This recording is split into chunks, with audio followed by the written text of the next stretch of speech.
Ini adalah Jepang, negara yang menempati peringkat 1 sebagai negara paling cerdas di dunia. Sebagai negara terpintar di dunia, rata-rata IQ penduduk Jepang berada di angka 106,48.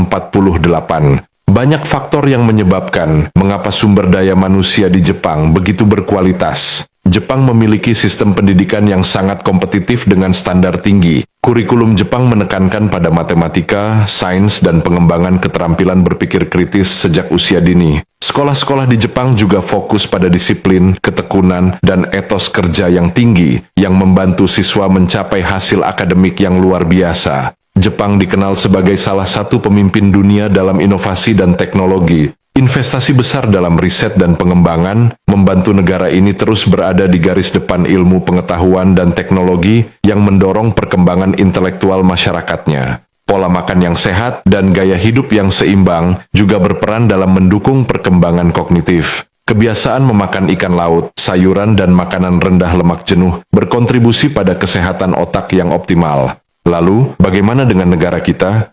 Indonesia sendiri menempati urutan ke-130 dengan rata-rata IQ penduduk berada di angka 78,49. Di Jepang, sekolah itu nggak cuma belajar di kelas aja. Dari SD, anak-anak udah diajarin sopan santun, tata krama, bahkan bersihin kelas sendiri loh. Nggak ada petugas kebersihan. Jadi mereka belajar tanggung jawab dari awal. Kalian tahu nggak, kalau anak SD di Jepang baru ujian gede pas kelas 4. Nah, waktu sebelum itu dipakai buat belajar banyak hal penting, kayak sopan santun dan kemandirian, sebelum akhirnya fokus belajar yang lebih serius. Iya, waktu makan siang di sekolah juga seru. Makanannya sehat dan bergizi, terus mereka makan bareng guru-guru. Jadi, bisa sambil belajar etika makan yang baik dan benar. Beda sama negara lain, tahun ajaran baru di Jepang itu mulai bulan April, pas musim bunga sakura bermekaran. Filosofinya, bunga sakura itu jadi simbol awal yang baru, deh. Oh iya, kegiatan ekstrakurikuler di Jepang itu banyak banget. Hampir semua murid ikut klub, mulai dari olahraga sampai seni. Jadi mereka bisa belajar kerjasama dan bergaul sama teman-teman. Yang lebih keren lagi, anak-anak di Jepang udah biasa pergi ke sekolah sendiri. Mereka jalan kaki atau naik kendaraan umum loh. Jadi mereka terbiasa mandiri dan tahu cara jaga diri di jalan. Sistem pendidikan di Jepang emang unik banget ya. Kira-kira, sistem kayak gini cocok nggak ya kalau diterapkan di Indonesia? Di Jepang, anak-anak sudah mulai mempelajari keterampilan perawatan mobil yang penting sejak usia dini. Mereka diberikan kesempatan untuk merasakan langsung bagaimana merawat dan memperbaiki kendaraan. Dari mengganti oli hingga memeriksa mesin, anak-anak ini dibimbing untuk memahami komponen-komponen penting mobil. Pengalaman ini tidak hanya menambah wawasan teknis mereka, tetapi juga membangun rasa percaya diri dan kemandirian. Selain itu, keterampilan ini bisa menjadi bekal berharga untuk masa depan mereka, menjadikan mereka lebih siap dalam menghadapi berbagai situasi kehidupan. Inilah sebabnya mengapa orang Jepang dianggap sebagai salah satu bangsa paling bijaksana dan terhebat di dunia. Kamu akan terkejut setelah tahu alasannya. Di sekolah Jepang, siswa tidak mengikuti ujian apapun sampai mereka mencapai kelas 4. Orang Jepang percaya bahwa pada usia dini, ada pelajaran yang jauh lebih penting untuk diberikan kepada anak-anak dibandingkan dengan hasil yang diperoleh dari ujian.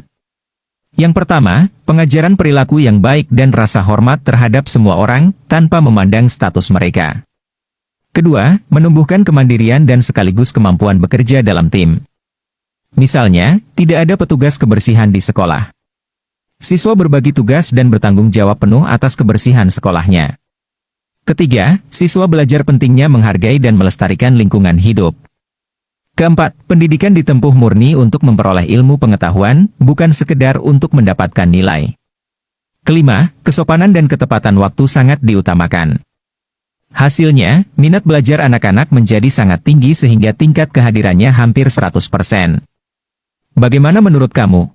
Guys, ini unik banget sih. Ternyata sistem pendidikan di Jepang itu di 3 tahun pertama mereka itu nggak ada ujian dan fokusnya itu ke pengembangan karakter dan pengembangan perilaku. Jadi nanti baru ada ujian di tahun keempat dan baru berfokus ke ilmu pengetahuan. Wow. Sistem pendidikan di Jepang memang keren.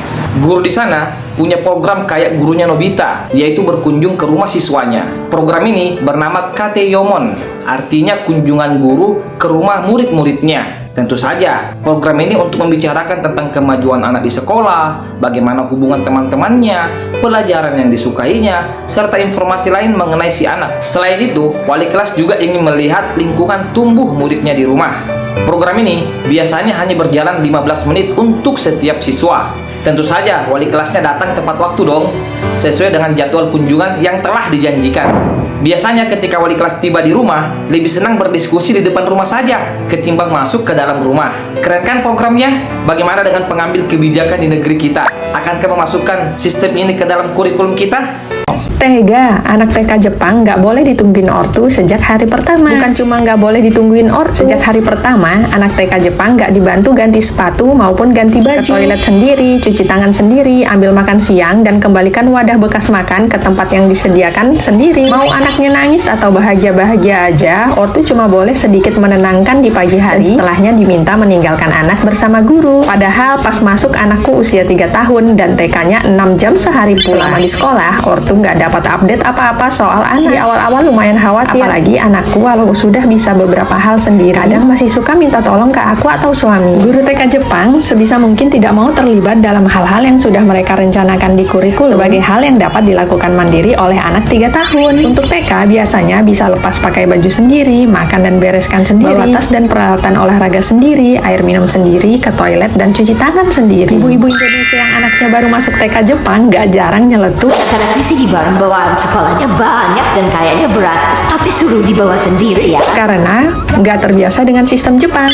Tapi hasilnya sungguh mencengangkan. Gak sampai 1 bulan, anakku jadi lebih inisiatif. Bahkan sejak dari rumah bawa tas sekolah dan tas baju ganti sendiri. Kadang jalan jauh pun dia malah nggak mau ditawari supaya tasnya ditaruh di sepeda saja. Bisa ke toilet dan cuci tangan sendiri. Bonus lainnya, tiba-tiba jadi suka bebersih rumah, buang sampah sudah pasti di tempat sampah sendiri. Sepertinya gaya ajar TK Jepang bisa jadi solusi untuk emak-emak gak tegaan. Gimana menurutmu? Mungkin inilah rahasia mengapa Jepang mempunyai kualitas pendidikan yang gak kaleng-kaleng. Di Jepang, anak-anak tidak menghadapi ujian formal hingga mereka mencapai kelas 4 atau sekitar usia 10 tahun. Dalam 3 tahun pertama, pendidikan lebih berfokus pada pembentukan etika dan karakter mereka. Para guru lebih mengutamakan perkembangan sosial dan pribadi. Mereka percaya bahwa ini merupakan dasar yang penting sebelum memperkenalkan ujian akademis. Dengan menanamkan nilai-nilai karakter sejak dini, sekolah berupaya menciptakan individu yang menghormati orang lain dan mampu bekerja dalam tim, sekaligus memberikan fondasi yang kokoh untuk pembelajaran masa depan.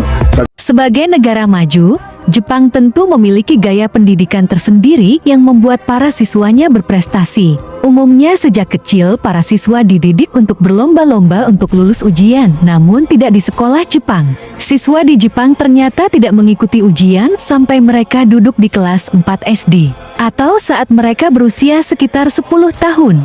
Jika biasanya siswa sejak kelas 1 telah dituntut untuk berhasil dalam menghitung, membaca, dan lulus ujian, tapi Jepang berbeda. 3 tahun pertama di bangku sekolah diyakini bukanlah untuk menilai pembelajaran dan pengetahuan dari anak. Di fase ini lebih penting untuk mengembangkan karakter yang baik dan membangun perilaku yang baik pula. Mereka akan diajarkan untuk bersikap lemah lembut dan menghormati orang lain, hewan maupun alam. Anak-anak juga diajarkan untuk dapat mengontrol diri dan bersikap adil di lingkungan sekitarnya.